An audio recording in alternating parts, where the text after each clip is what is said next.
그래서 이방인도 그렇고 도덕주의자도 그렇고 유대인들도 그렇고 모두 다 복음이신 예수 그리스도가 필요하다 논증하고 있는 중입니다. 그 유대인들도 다 하나님의 심판 아래 있다면 유대인들도 하나님의 그 진노를 피할 수 없는 죄인이라면 이제 이런 질문을 가정해서 던지죠. 인간들이 꼭 이렇게 그 성경적인 논증을 하면 수긍하는 것이 아니고 반박하는 죄성이 있기 때문에 바울은 그 가정적인 질문을 던져서 인간의 반박을 허물어 버리죠. 3장 1절에 보면 이렇게 물어요. 그런즉 유대인의 나음이 무엇이냐? 할례의 유익이 무엇이냐라고 물어요. 아니 유대인들도 죄인이라면 유대인들도 하나님의 심판을 피할 수 없다면 그럼 왜 하나님께서 유대인을 선택하시고 그들에게 율법을 주시고 할례를 주셨는가? 도대체 유대인의 유익이 무엇이냐라고 묻는다는 거죠. 요즘식으로 말하면 이런 질문이 돼요. 교회 다닌다고 구원이 보장되는 것이 아니라면 세례 받는다고 구원이 자동적으로 주어지는 것이 아니라면 그럼 교회 다니는 유익이 뭐냐라고 묻는 거죠. 세례 받는 유익이 뭐냐라고 묻는 거죠. 우리 어제 육신의 할례가 참 할례가 아니고 마음의 할례가 참 할례이며 이면적 유대인이 참 유대인이라고 하나님 말씀을 듣지 않았습니까? 그러면 유대인의 유익이 뭐냐라고 이렇게 완고한 죄인들이 자꾸 따진다는 거죠. 여기에 대해서 바울이 뭐라고 말합니까? 2절에서 이렇게 말해요. 범사에 많다. 우선은 그들이 하나님의 말씀을 맡았다 그래요. 교회 다니는 유익이 뭐냐라고 물을 때 어떻게 답할까요? 자, 교회 다닌다고 다 구원받는 것도 아니잖아요. 예수님을 믿어야지 구원받잖아요. 세례 받는다고 다 구원받는 거 아니잖아요. 그 세례가 예수님을 믿는 자리, 예수님을 믿는 믿음이 있는지를 확인하고 세례를 주는 것이기 때문에 그 믿음이 있어야 구원을 받잖아요. 그러면 세례와 교회 다니는 유익이 뭐냐라고 물을 때 바울은 유익이 참 많은데 교회에 다니는 유익이 참 많은데 말씀을 맡은 것이다. 그렇게 답을 해요. 왜 말씀을 맡은 것이 유대인의 유익이 됩니까? 율법을 맡은 것이거든요. 바울은 나중에 로마서 10장에서 이렇게 말하죠. 믿음은 들음에서 난다 그래요. 그리고 들음은 무엇으로 말미암는다고요? 그리스도의 말씀으로 말미암는데요. 그런데 유대인의 유익이 뭐냐 하면 범사에 많은데 그들이 하나님 말씀을 맡았다는 거예요. 자, 믿음이 하나님의 말씀으로 말미암으니까 유대인에게 하나님 말씀이 주어졌다는 것은 어떤 유익이 있습니까? 그 말씀으로 말미암아 예수님을 믿을 수 있는 특권을 받은 것이잖아요. 다른 누구보다 말씀을 통해서 그리스도를 믿을 수 있는 복을 받은 것이잖아요. 이 특혜거든요. 그 유익이 있다는 거예요. 교회 다니는 유익이 뭐냐라고 물으면 뭐라고 답할 수 있다고요?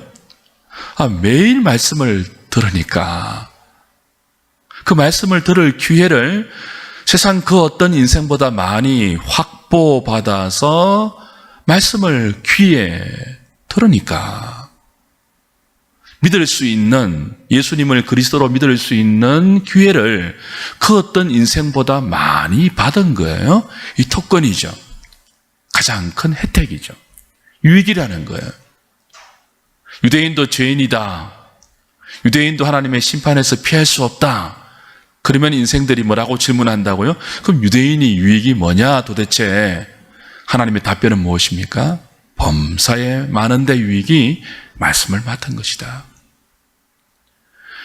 그래서 교회 나오면 이 들은 말씀을 믿음으로 화답해서 예수님을 구주로 영접하고 그 예수님을 통해서 하나님을 아는 영생의 자리로 나갈 수 있으니까 이게 얼마나 큰 유익이고 혜택입니까?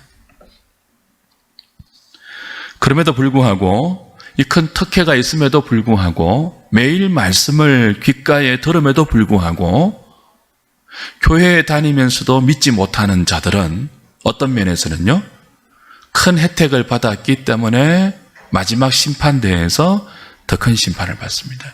믿지 못하면.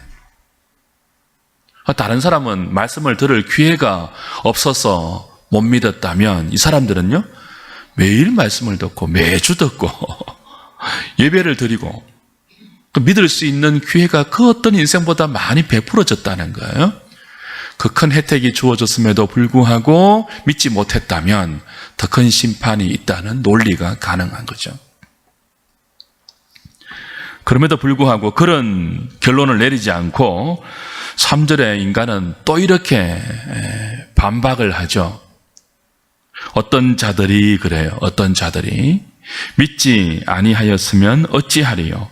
그 믿지 아니함이 하나님의 미쁘심을 패하겠느냐. 바울은 가정적인 질문을 던져서 답함으로 이런 인간들의 완악한 질문을 근본적으로 차단하고 있죠. 자, 말씀드린 것처럼 교회 다니면 여러 가지 유익이 많은데 그럼에도 불구하고 믿지 못하면 더 큰 심판이 있을 것이다. 이렇게 말을 하면 어떤 사람들은 이렇게 반박한다는 거예요. 그럼 유대인을 하나님이 선택하셨는데 하나님께서 유대인을 선택해서 율법도 말씀도 맡기고 할례도 주었음에도 불구하고 그들이 믿지 아니하면 유대인을 선택하신 하나님께 문제가 있는 것 아니냐. 하나님께서 유대인들에게 율법을 맡겼는데 그 율법이 문제가 있는 것 아니냐. 이렇게 대든다는 거예요. 바울의 답변이 뭡니까? 그렇지 않다. 사람이 하나님을 믿느냐 믿지 않느냐, 율법에 순종하느냐 순종하지 않느냐를 가지고 인간의 그 결과를 가지고 하나님의 미쁘심을 논할 수 없다는 거예요. 하나님의 미쁘다는 말은 신실하다 그런 뜻이죠. 그러니까 하나님의 신실하심은 우리가 하나님을 믿는다고 신실해지시고 우리가 하나님을 믿지 않는다고 하나님의 신실하심이 해를 입는 것 아니에요. 하나님이 그렇게 인간의 반응에 영향을 받는 분이 아니에요. 우리의 믿지 않은 불신이 하나님의 신실함을 패하지 못한다 그렇게 말해요. 4절에 그럴 수 없다. 사람은 다 거짓되지만 하나님은 미쁘다 참되다 그러죠. 오히려 우리가 믿지 아니하는 말씀을 맡았음에도 불구하고 그 말씀을 들고도 하나님을 믿지 않는 자리로 가는 그것이 하나님의 미쁘심을 패하는 것이 아니고 오히려 하나님의 의로움을 더욱더 드러내는 것이라고 5절은 이렇게 다시 연결됩니다. 그러나 우리 불의가 하나님의 의를 드러나게 하면 무슨 말 하리요? 진노를 내리신 하나님이 불의하시냐? 4절 후반부에 이렇게 되어 있죠. 주께서 주의 말씀에 의롭다함을 얻으시고 판단받으실 때에 이기려 하심이라 함과 같으니라. 사람들이 율법을 주었음에도 불구하고 그 율법을 통해서 믿음으로 나가지 않아요. 그래서 율법을 가진 유대인도 죄인이라는 것이 드러났어요. 하나님이 신실하지 않는 것 아니냐? 그렇지 않다고 답변했죠. 인간의 반응에 의해서 하나님의 미쁘심이 결정되는 것 아니다. 오히려 믿지 아니하는 그 불의한 인간 가운데 누군가를 믿음으로 인도하신다면 그 인간의 불의가 오히려 뭐예요? 하나님의 의로우심을 더욱더 드러내는 것 아니냐라고 바울이 하나씩 논박해 가는 거예요. 인간의 완악함으로 던질 수 있는 모든 가상적인 질문에 바울이 차근차근 답함으로 하나님의 의로우심, 하나님의 미쁘심을 드러내고 반면에 인간의 총체적인 불의함, 인간의 완고함, 인간의 패역함을 나타내고 있죠. 그래서 무엇이 필요하다는 거예요? 인간에게 무엇이 필요하다는 거죠? 하나님의 의가 나타나는 이 복음 대신 예수 그리스도가 필요하다는 거예요. 그리고 나서 이제 3장 9절에 바울은 이런 선언을 합니다. 그러면 어떠하냐? 우리는 나으냐? 결코 아니다. 유대인이나 헬라인이나 다 죄 아래에 있다고 우리가 이미 선언하였느니라. 이방인도 그렇고 도덕주의자도 그렇고 유대인도 그렇고 다 죄 아래에 있다고 선언했습니다. 이 말을 하고 있는 바울과 바울의 동력자는 예외입니까? 그렇지 않다는 거예요. 다 죄 아래에 있다는 거예요. 그리고 10절에 이제 의인은 없나니 하나도 없다라고 해서 6번 없다를 반복하죠. 깨닫는 자도 없고 하나님을 찾는 자도 없고 다 치우쳐 함께 무익하게 되고 선을 행하는 자도 없나니 하나도 없도다. 없고 없다 그래요. 선한 자도 없고 주를 찾는 자도 없고 깨닫는 자도 없고 그죠? 의인은 없는데 하나도 없대요. 여러분 이 말에 동의할 수 있습니까? 여기 하나도 없다는 말은 이 지구촌 65억 인구 가운데 이 길거리 대도시를 다니는 그 수많은 인생들 가운데 하나님의 의로운 판단의 눈으로 바라보실 때 의인이 하나도 없다는 말이에요. 하나님 말씀의 선언이에요. 여기 동의할 수 있으십니까? 여기 동의가 되어야지 예수님이 복음이 되어요. 하나도 없대요. 저 괜찮아 보이는 사람들, 훌륭해 보이는 사람들, 어려워 보이는 사람들, 모든 사람들에게 칭송을 받는 그런 사람들도 하나님의 공의로운 기준으로 보면 의인이 아니래요. 하나도 없대요. 다 선을 행하지 않는데요. 이것이 성경의 진술입니다. 그러면서 이제 13절부터는 시편 말씀을 들어서 인간이 얼마나 총체적으로 부패한 죄인인지를 구약 말씀을 들어서 논정하죠. 13절 보십시오. 그들의 목구멍은 열린 무덤이다. 그 혀로는 속임을 일삼으며 그 입술에는 독사의 독이 있고 목구멍부터 설명을 해나갑니다. 그 입에는 저주와 악독이 가득하고 그 발은 피 흘리는데 빠르다. 자, 목구멍, 혀, 입술, 입, 발, 여기 목구멍부터 발까지 내려가요. 인간의 신체를 동원해서 그 신체 모든 부위가 모두 악과 그죠? 속임과 저주와 파멸과 죄들이 가득 차 있다고 이야기하죠.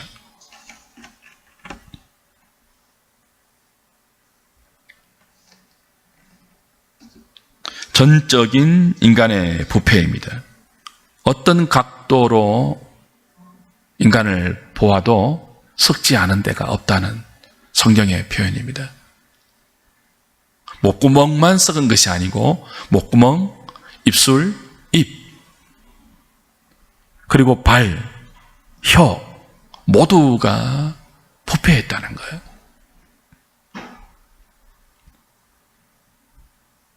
여러분 이것은 바울이 인간의 죄를 강조하기 위해서 과장법을 서는 것이 아닙니다. 어떤 사람은 그렇게 말해요. 어떤 학자들은 그렇게 말해요. 인간의 총체적인 타락을 믿지 않는 학자들은요, 과장법이다 그래요. 과장법이다. 과장해서 인간의 죄를 바울이 강조하는 것이지 실제가 아니다 그러는데요. 그렇지 않습니다. 이건 과장법이 아니고 직설법이에요. 실제로 그렇다는 거예요.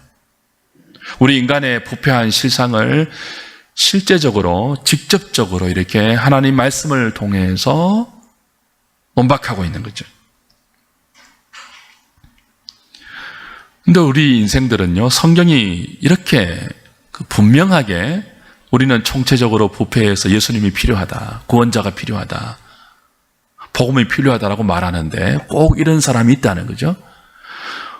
의인은 없는데 하나도 없고 인간은 모두 목구멍부터 발까지 전부 썩었고 부패했는데, 그런 말을 해도 어떤 사람은요, 아니다, 여기 의인이 있다라고 말합니다. 여기 나는 썩지 않은 부분이 있다라고 말하는 인간이 있다는 거예요. 그래서 자꾸 바울이 이렇게 반복적으로 그렇지 않다고 말하고 있는 거죠. 나는 의인이야. 나는 온전한 부분이 있어. 다른 사람은 몰라도 나는 괜찮아. 여기 내가 있어. 라고 하는 인생들을 향하여서 없고 없다. 모두가 죄인이다. 없는데 의인이 하나도 없고 목구멍부터 발까지 우리 전부 썩어서 생명의 향기가 아니고 사망의 냄새를 풀풀 풍기는 본질상 진노의 자녀다. 그렇게 성경이 우리를 고발해요. 왜 고발할까요? 예수님이 필요하다는 거죠.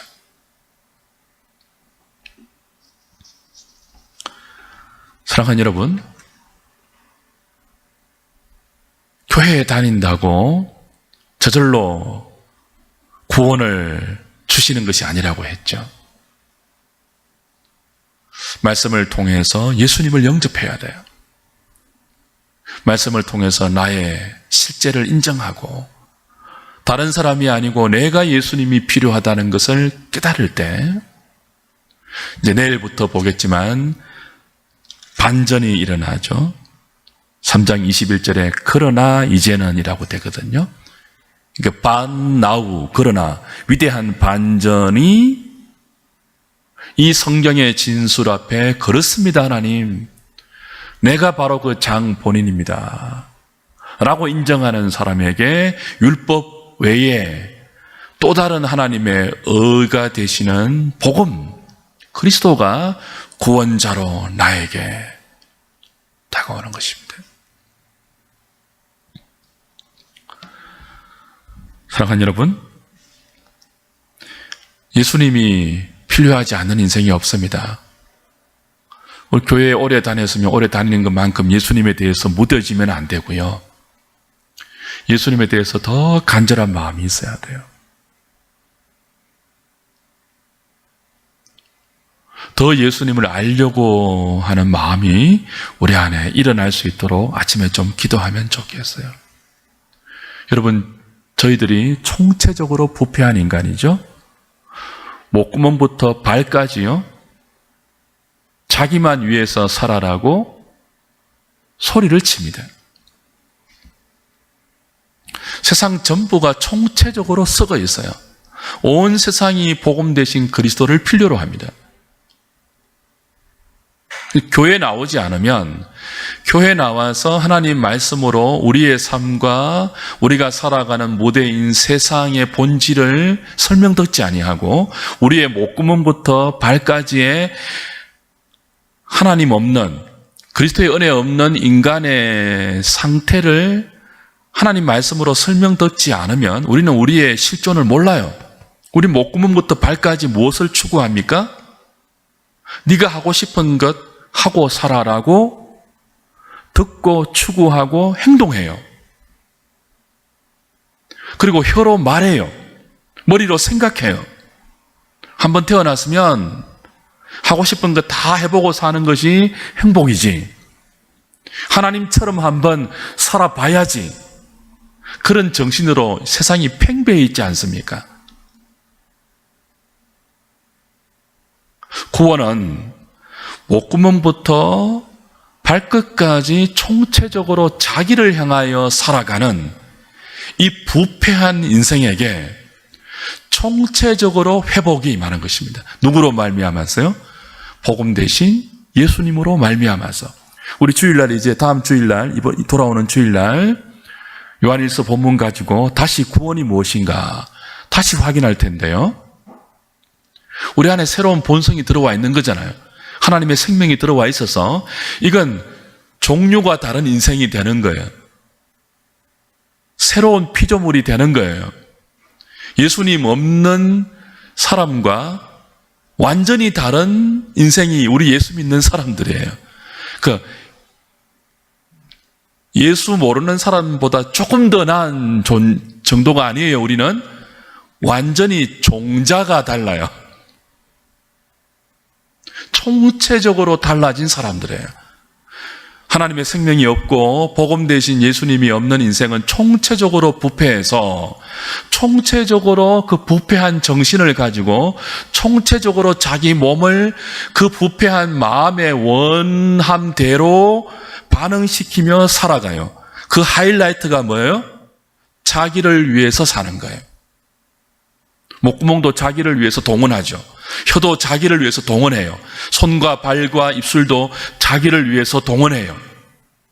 이런 죄인된 인생에게 그리스도의 복음이 들어오고 복음 대신 그리스도가 하나님 은혜로 주어지면 총체적인 회복이 일어나는데 우리의 목구멍이, 우리의 입술이, 우리의 혀가, 우리의 입이, 우리의 손과 발이 하나님을 향하여 반응합니다. 그리고 하나님께서 택하시고 부르신 나와 똑같은 형제들을 향하여 반응합니다.